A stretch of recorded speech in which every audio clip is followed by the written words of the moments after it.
Hey folks, it's Dave here at My Outdoor Adventures, and I just wanted to show my wood stove that I did a video on how I made the wood stove, and I'm going to redo that video, and I'm going to attach this clip to it just so you guys know what I was up to.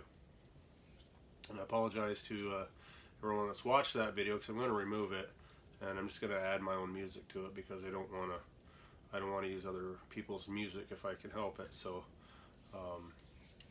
so I finished the wood stove, and I basically just had to paint it. So when I built it, I didn't have time to actually get it painted properly, so we packed it up and we went up north and we just used it as is, and it works great. Actually warming up my coffee from earlier this morning, and it literally is steaming already. It took absolutely no time to heat that up. It's nice and warm already. So the stove works pretty good. I didn't use a damper in the chimney. I didn't feel it needed it for the purpose of this, so I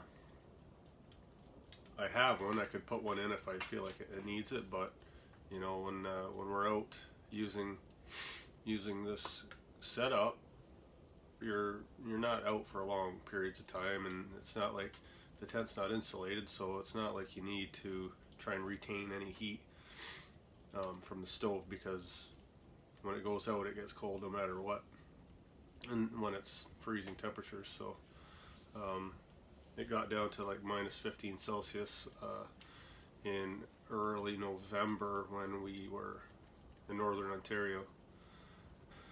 I'm just gonna attach this portion of this video to homemade wood stove video that I made.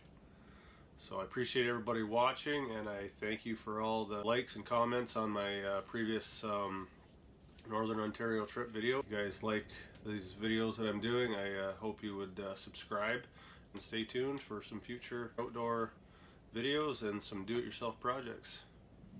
Thanks for watching.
over.